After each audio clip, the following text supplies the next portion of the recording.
بسم اللہ الرحمن الرحیم۔ آغاز ہے رحیم و کریم اللہ کے بابرکت نام سے، جس نے ہمیں بولنے کا سلیقہ سکھایا اور ہمیں حصول علم کی خاطر یہاں اکٹھے ہونے کی توفیق عطا کی۔ پروردگار کے کرم سے ہمیں یہ نئی صبح عطا ہوئی ہے، تو ہم نئے جوش اور نئے ولولے سے اپنے اس دن کا آغاز کرتے ہیں۔ میرا نام زین علی ہے، میں کلاس 8 کا اسٹوڈنٹ ہوں، اور میرے ساتھ ہیں میرے ہم مکتب ساتھی عبدالحلیم اور محمد اسحاق۔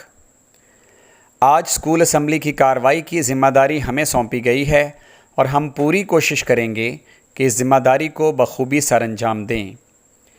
ہم اپنے اس مادر علمی میں درس و تدریس سے منسلک ہر فرد کو خوش آمدید کہتے ہیں۔ حسب روایت ہم آج کی اسمبلی کا آغاز اس کلام الہی کی چند آیات سے کرتے ہیں، جسے اللہ تعالیٰ نے وحی کے ذریعے قلب محمد صلی اللہ علیہ وآلہ وسلم پر نازل فرمایا۔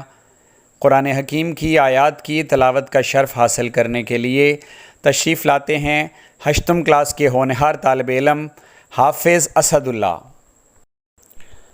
خدا کا ذکر کرے ذکر مصطفیٰ نہ کرے، ہمارے منہ میں ہو ایسی زباں خدا نہ کرے۔ اب باری ہے اس ہستی کے ذکر کی جو اشرف الانبیاء ہے، جو محبوب کبریا ہے، جو وارث حل عطا ہے، جس کے صدقے میں ساری کائنات خلق کی گئی۔ اپنے محبوب کا حبدار بنا دے یا رب، نعت پڑھنے کا سلیقہ ہی سکھا دے یا رب۔ ہے یہ حسرت کہ کبھی میں بھی مدینہ دیکھوں، گنبد خضرا مجھے جلد دکھا دے یا رب۔ ہے یہ خواہش کہ مجھے خاک بنا دے للہ، خاک وہ راہ مدینہ میں بچھا دے یا رب۔ تو اب میں دعوت دے رہا ہوں رضا نقوی کو کہ وہ یہاں تشریف لائیں اور بارگاہ رسالت مآب صلی اللہ علیہ وآلہ وسلم میں ہدیہ نعت پیش کریں۔ ڈاکٹر علامہ محمد اقبال جو ہمارے قومی شاعر ہیں، انہوں نے بر صغیر کے سوئے ہوئے مسلمانوں کو اپنی شاعری سے بیدار کیا، غلامی میں جکڑے ہوئے ذہنوں کو آزادی کا سندیسہ دیا، نوجوانوں کو خودی کا درس دیا تاکہ وہ اپنی صلاحیتوں کو باور کرتے ہوئے ترقی کی منازل طے کریں۔ علامہ اقبال نے جہاں نوجوانوں کو خودی کا درس دیا، وہاں بچوں کے لیے بھی انتہائی خوبصورت نظمیں لکھیں۔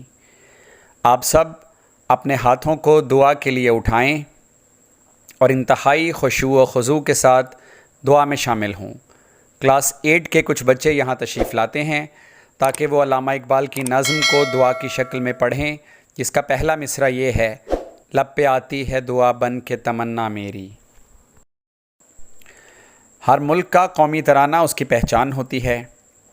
ہمارا قومی ترانہ دنیا کے خوبصورت ترانوں میں سے ایک ہے، جسے حفیظ جالندری نے لکھا اور عبدالکریم چھاگلا نے اس کی خوبصورت دھن بنائی۔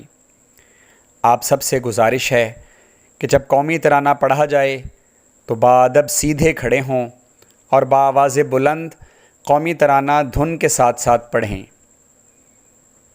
تمام بچوں سے گزارش ہے کہ وہ نظم و ضبط کا مظاہرہ کرتے ہوئے قطار کی صورت میں اپنے اپنے کلاس رومز میں پہنچیں۔ شکریہ۔ ہم کمپیئرنگ کے لیے اردو زبان کے انتہائی نفیس جملے اور خوبصورت شاعری کے ساتھ ساتھ تلفظ کی درست ادائیگی پر بھی بھرپور توجہ دیتے ہیں۔